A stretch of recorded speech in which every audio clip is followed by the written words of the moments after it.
Well, it's getting pretty dry. We haven't had any decent rain in almost 2 weeks probably. And we got all these newly planted trees out here that need a drink of water. So I want to show you guys a couple of ways that I'm watering trees.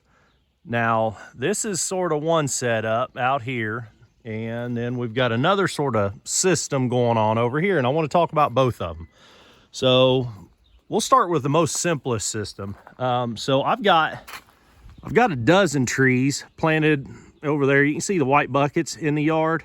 So I've got a dozen trees over there, and rather than filling up a bucket at the house and walking it out and dumping it, or stretching, it would take a couple 100 feet of hose to get to it from the house up there.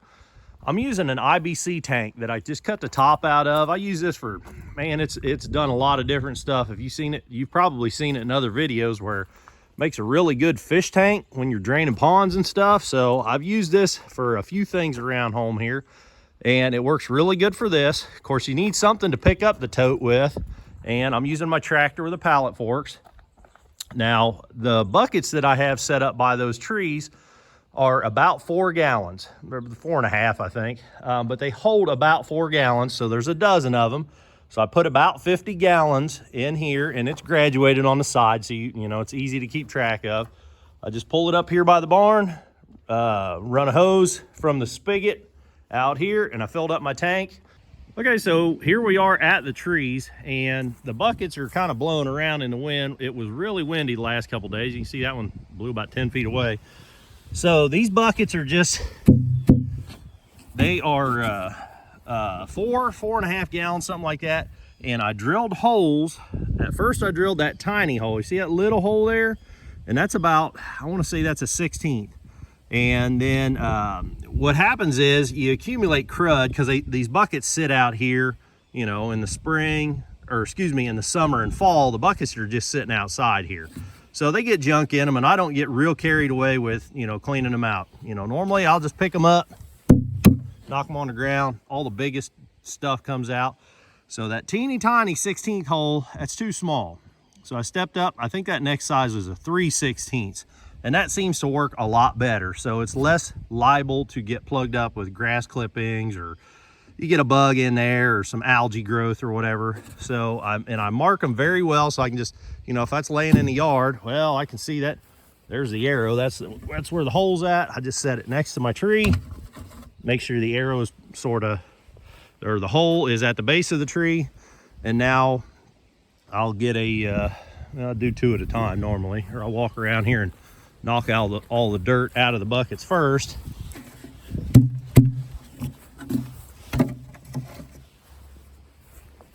Okay, so I got all my buckets stood up, ready to be filled up. Now I keep a short piece of hose on here, or well, I put this piece of hose on just since I filled the thing up. Keep it in the shop, keep it clean, keep it from getting broke. You wouldn't necessarily have to have a length of line, but I've got it on here I use it for other things. In another video, you probably saw me watering those newly planted trees. This acts like a sprinkler head, just sort of diffuses the water a little bit so it's not gushing out in the stream. It's not going to hurt anything to leave it on there for what we're doing today. So set your bucket there, open the valve. Makes a little bit of a mess, I guess, with that head on there. We're going to fill one up, swap it out. I like to carry 2 buckets at a time when I'm doing this, so I'll walk over and fill that one and that one. Just about full there.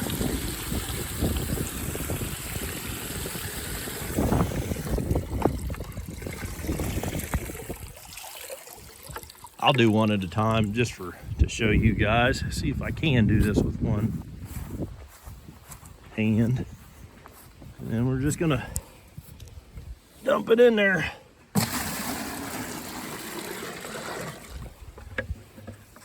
So you can see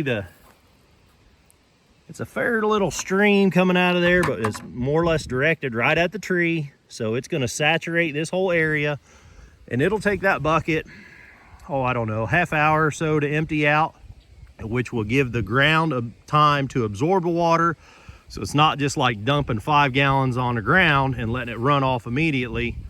That's as much of a stream as you would want. Ideally, you would want a smaller dribble, but again, it's a trade-off between a hole big enough not to plug up. You can see the grass clippings and stuff floating around in there still.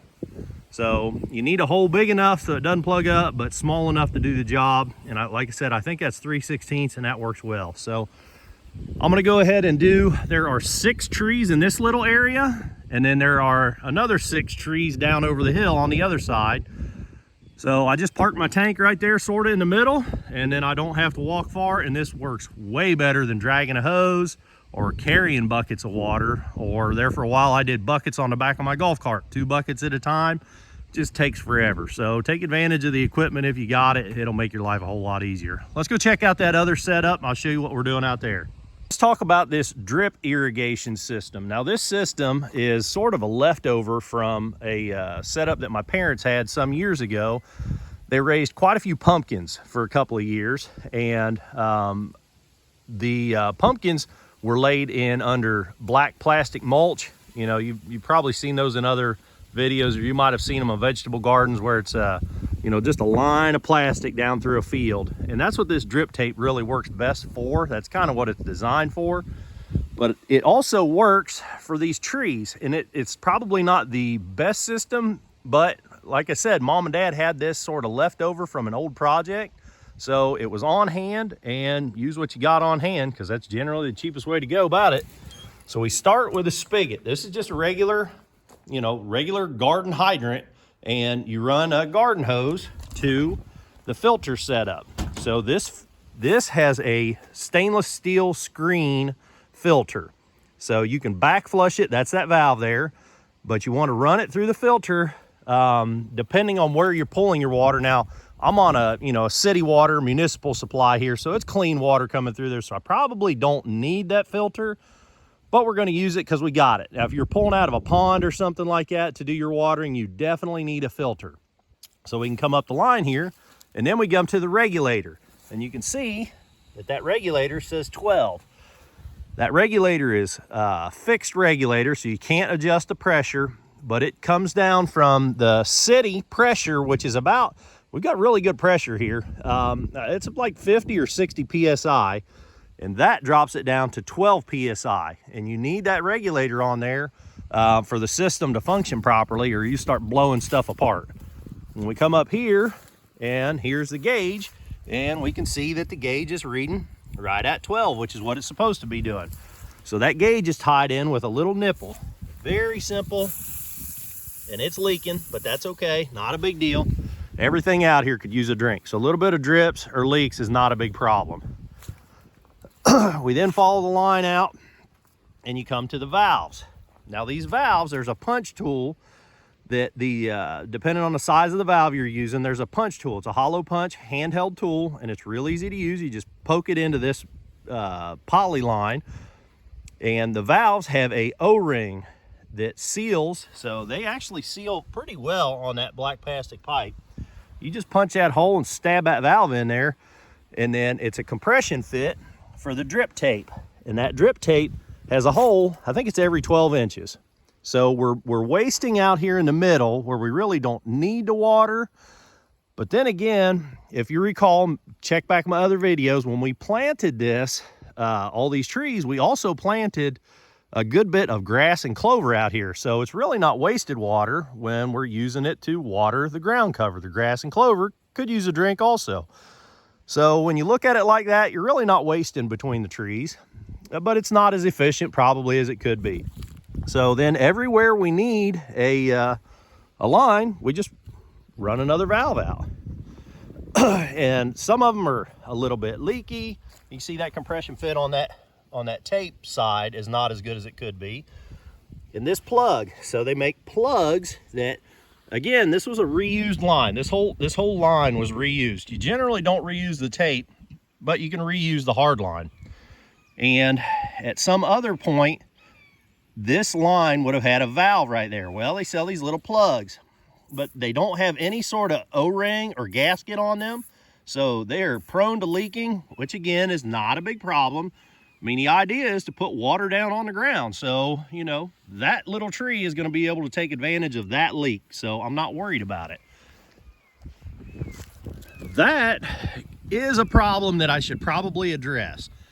Now that problem popped up just in the last few days because a deer stepped on it. So we've got a lot of deer out here, and that line was not damaged a few days ago. But when I just hooked the line up and turned the pressure on, I realized I've got a leak here, and I looked and you can see deer footprints in the mud right there. So a deer's hoof nicked that line. Now, again, it's watering the ground cover, so I'm not terribly worried about it. I'm gonna keep an eye on it, and I'm probably not gonna do anything about it, but if it gets worse, or definitely if it tears, which it shouldn't, but if it gets worse, I'll address it.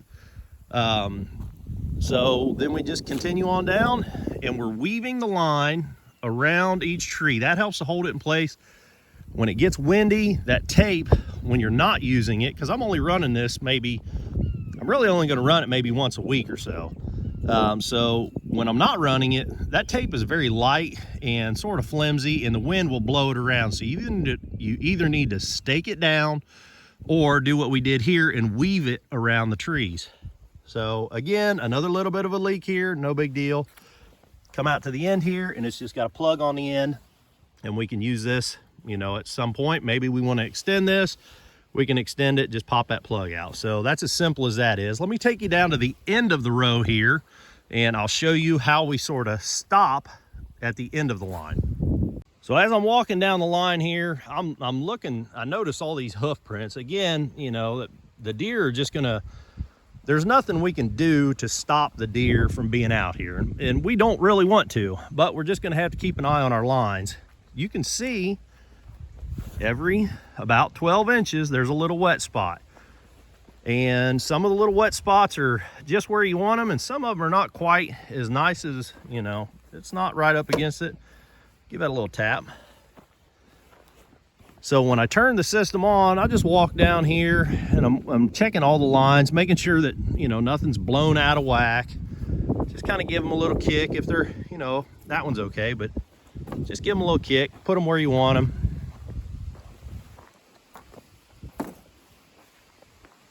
And again, it's not perfect, but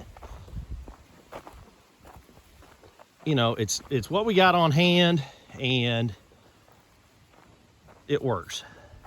So here at the end, you can see that when you cut this tape, it comes flat on a roll. You cut the tape and you just sort of roll it back up on itself a little bit, and they sell, or you can use a very short section of that poly line.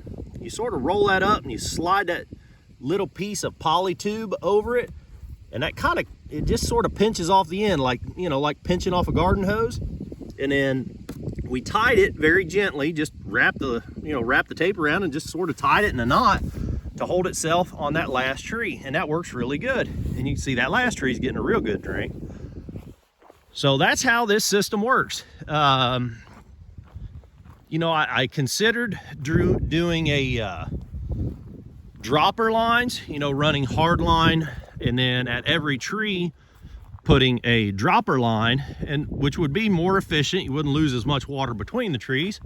But again, you know, that ground cover could use a drink too. So, well, it's been almost an hour, and I had to do something about that leak where that deer stepped on that and clipped it with her hoof. It was just making a sort of a mess out here. It had a geyser spraying up in the air, which was kind of nice. I could keep an eye on, you know, I knew it was still running when I peeked out here, and I knew the pressure was still good, but just making a little bit too much mess. I wrapped that up with Gorilla Tape. Now, you know, nothing's perfect, but it's doing a pretty good job. I'm gonna let this run, so I'm just kind of looking at, you know, how wet it is around the trees, and it could probably use quite a bit more water actually. So I'm gonna let this thing run for, probably at least another hour, and we'll check on it and sort of see what the ground looks like then. Well, my alarm just went off, so it's been 2 hours. So we'll come out here and check on it. I like what I'm seeing so far, but I'd like to see a little more. So I think I'm gonna let it run for another hour, and check it then. As you can see, like that tree there, I'd like to see that ground a little wetter around it. But there again, we can tell we've got a wet spot there, so we go a foot away. We got a little bit of a wet spot there, but I think it's soaking in there, so it's not sitting on the ground. And that will, you see that drip there? That'll give you an idea of, you know, every 12 inches, it's doing that. So it's working well. I think another hour or so, and I'll probably be happy with what I see.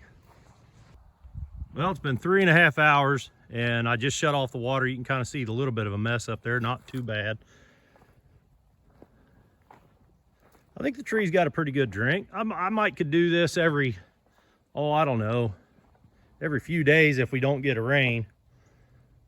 So it looks like they got a pretty good soak. Well, I hope I helped you with this one, guys. If you're curious about how to water some trees, if you got a project at your house similar to this, I hope I helped you. If you like this video, click the thumbs up button. You want to see more videos like this, click subscribe. Till the next time, keep on tinkering.